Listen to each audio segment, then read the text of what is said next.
el problema 1022 nos dice una esfera hueca. Nuevo, entonces ya tenemos, buscamos en la tabla y buscamos el momento de inercia, ¿verdad? En la tabla de momento de inercia buscamos una esfera hueca. Masa de 2 kilogramos, rueda sin resbalar. Entonces, aquí tenemos pues que la velocidad del centro de masa, ¿verdad? Tiene que ser igual a pues la velocidad tangencial, que sería omega por R. ¿Ok? Y dice que baja, pues, rueda sin resbalar, bajando una pendiente de 38 grados, o sea, un plano inclinado. Ojo ahí.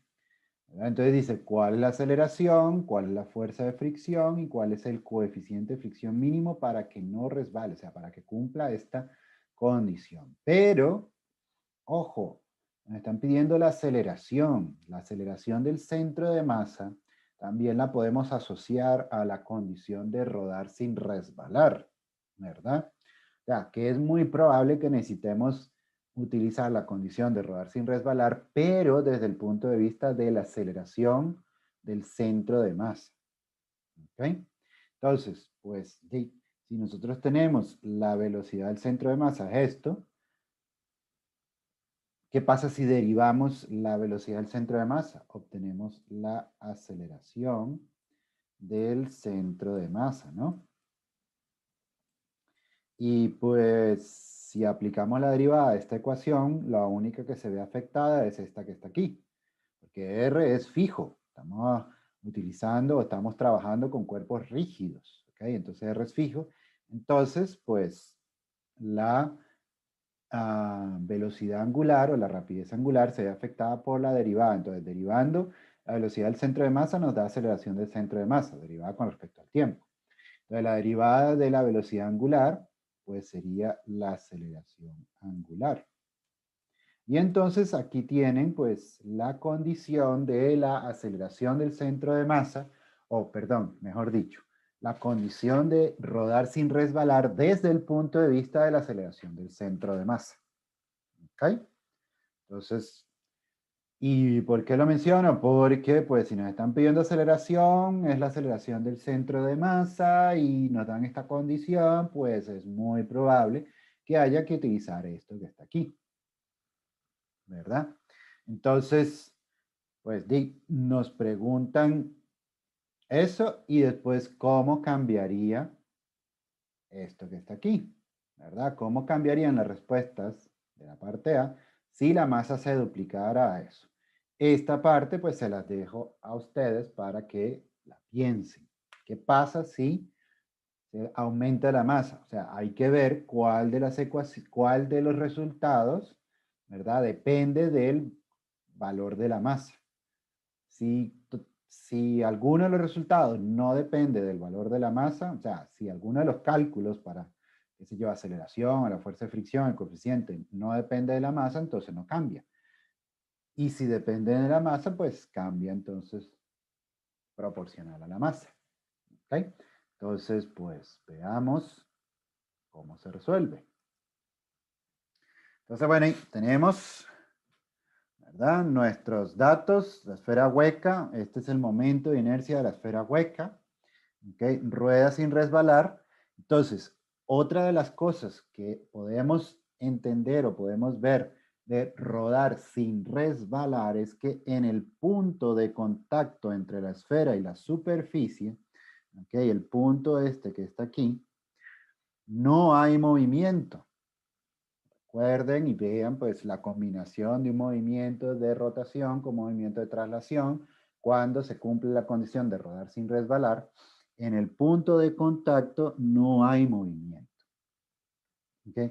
Y en ese punto de contacto es donde pues se está dando la fricción. Si no hay movimiento en ese punto, ¿qué tipo de fricción debería existir? ¿Fricción estática o fricción cinética? Le dejo la pregunta ahí y pues yo al final del video lo responderé. Entonces, bueno, nos piden la aceleración, la fuerza de fricción y el coeficiente mínimo para que se cumpla pues la condición que está aquí. Entonces, bueno, ahí veamos. Ok, diagrama de cuerpo libre y las ecuaciones correspondientes. Bueno, ahí el diagrama de cuerpo libre tenemos entonces la fricción, ¿verdad? Fricción en este punto que está aquí. Tenemos la normal, tenemos el peso y tenemos sus componentes. Y tenemos la aceleración del centro de masa. O sea, se está dejando rodar. Y pues está dejando rodar, pues va a tener una aceleración, ¿no? Entonces, ¿por qué la fricción hacia este lado? Porque si resbalara, ¿verdad? Pues si resbalara, el movimiento sería así, ¿verdad? Resbalando. Entonces la fricción tiene que ir en dirección contraria, ¿verdad? Pero recuerden que este punto de contacto no se está moviendo. Entonces esta sería la fuerza que existiría de fricción para, pues, en este punto, en caso de que ese punto se moviera, ¿verdad? Ese punto resbalara. Y esta es la fuerza de fricción que va a tener para que no resbale. ¿Ok? No resbale. Entonces, por eso va hacia ese lado. ¿Ok?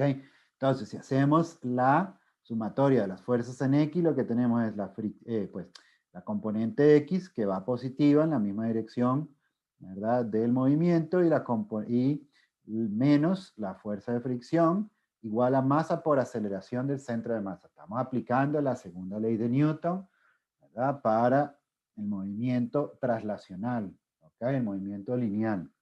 Recuerden que este es nuestro centro de masa, ¿verdad? Entonces está moviendo en línea recta. Y pues si sustituimos los valores nos queda eso que está aquí. Fíjense que de la información que nos dieron, si revisan, en ningún momento nos dieron radio, ¿ok? No nos dieron el radio. Eso implica que muy probable, 99,9% de probabilidad de que no necesitemos el valor del radio. ¿Ok? Bueno, vamos a ver. Por otro lado, la otra ecuación que debe aparecer es la de torque. ¿Ok? Segunda ley de Newton para el movimiento rotacional. Si tenemos aceleración del centro de masa, pues vamos a tener aceleración tangencial, ya que, pues, perdón, aceleración angular, ya que estábamos cumpliendo lo de rodar sin resbalar, ¿okay? Y lo que vimos al inicio, ¿verdad? Durante la lectura del enunciado. Entonces, bueno, y tenemos eso que está ahí, ¿verdad? El torque aplicado por la fricción y el torque por la fricción es R por la fricción. ¿Ok? R, aunque no tenemos el valor de R por la fricción, 90 grados, entonces pues nos queda de esta forma, ¿verdad? La magnitud de ese torque es eso. Seno de 90 es 1, entonces pues sí, me aparece aquí el seno. ¿Vale? Entonces, bueno, y tenemos todas estas ecuaciones, ¿vale? Perfecto. ¿Qué podemos hacer con todo eso? Pues sí, vamos viendo. Vamos a sustituir. ¿Ok? Pues bueno, ahí tenemos que entonces el torque es igual, este es el torque, ¿verdad? Es igual al momento de inercia por alfa. ¿Ok? Por alfa. Entonces sustituimos lo que es el torque, lo que es el momento de inercia y alfa está ahí que todavía no lo sustituimos. Pero lo que yo les dije anteriormente es que una condición, la condición para la aceleración, cuando rueda sin resbalar, es que pues la aceleración del centro de masa es igual a la aceleración tangencial, que es esto que está aquí. Esto es la aceleración tangencial, R por alfa. Entonces, bueno, eso está ahí, ¿verdad? Entonces sustituimos y nos va quedando de esta manera. ¿Ok? Entonces, ¿qué es lo que sucede? Pues de que todas las R se simplifican y ahí está la razón del por qué no nos dan R, que no lo necesitamos, ¿verdad? Entonces, lo que nos va a quedar de la ecuación de torque es que la fuerza de fricción es 2/3 de la masa por la aceleración del centro de masa. Vale, bueno, y fricción es una de las incógnitas, no la tenemos. La aceleración es otra de las incógnitas, no la tenemos. Entonces necesitamos otra ecuación. Hay que irse arriba, ¿verdad? A esta que está aquí. Tenemos la otra ecuación que relaciona fricción con la aceleración del centro de masa. ¿Ok? Entonces, bueno, ahí veamos cómo vamos resolviendo. Entonces, Y sustituimos, ¿verdad? Sustituyendo en, entonces ahora esta fricción la sustituimos en la ecuación de movimiento, de fuerzas, sí, la sumatoria de fuerzas, entonces, bueno, y aquí está la fricción, aquí estaba la componente del peso, ¿verdad? Y aquí está, pues, masa por aceleración. Y en este caso, todos los términos, ¿verdad? Tienen masa y lo podemos sustituir. Bueno, y alguien pudo haber calculado de una vez la componente del peso. De ahí no pasa nada, no pasa nada, ¿verdad? Ahí se puede igual obtener al final la aceleración, ya que solo queda una incógnita. Pero bueno, yo lo quise trabajar así porque, pues, sí, me gusta trabajar primero de manera algebraica y después sustituir los valores. Entonces, bueno, ahí tenemos, ¿verdad? Entonces, ¿qué es lo que vemos aquí? Aquí lo que vemos es que la aceleración, ¿verdad? No depende de la masa. Eso tiene que ver con la pregunta B. No depende de la masa, ¿verdad? Entonces, bueno, y la aceleración del centro de masa, ok, ya pues simplificando todo, ¿verdad? Pasando este término, digamos, pasando el término este que estaba aquí arriba, pasando al otro lado a sumar, que es esto que está aquí, pues simplificamos 1 más 2 tercios da 5 tercios, ok, entonces el 5 tercios pasa para el otro lado, nos queda esto que está aquí, sustituimos y nos da eso que está ahí, 3,62 metros por segundo. Si ya tenemos la aceleración del centro de masa, pues podemos calcular, aquí arriba en la imagen, podemos calcular la fuerza de fricción. Y eso nos da entonces, pues, sustituyendo todos los valores, ¿verdad? Sustituyendo todos los valores nos da 4,83, que es otra pregunta. Entonces, ¿qué vemos aquí? ¿La fricción depende de la masa? Pues depende de la masa, ¿verdad? Entonces, eso les da la respuesta de la pregunta B en términos de la fricción. ¿Ok? Y entonces, pues, por último, el coeficiente. El coeficiente de fricción, pues lo sacamos de la definición de fricción. ¿Ok? De la definición de fricción, fricción es igual al coeficiente por la normal, pero la normal, pues necesitamos hacer la sumatoria de las fuerzas en Y.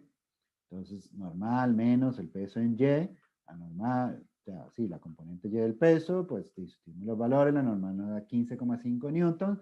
Entonces, ahora despejamos el coeficiente, es fricción entre normal, nos queda eso, y el coeficiente entonces es 0,311. Ahora, con respecto a la pregunta inicial, la fuerza de fricción y la coeficiente de fricción es de estático o cinético.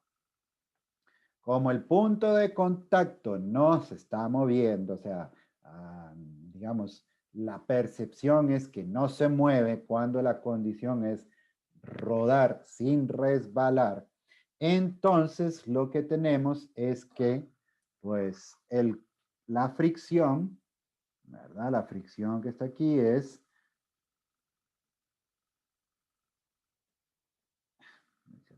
perdón, la fricción es estática. Okay, bueno, hay una S ahí, estática, ¿verdad? Y el coeficiente entonces es estático. ¿Ok?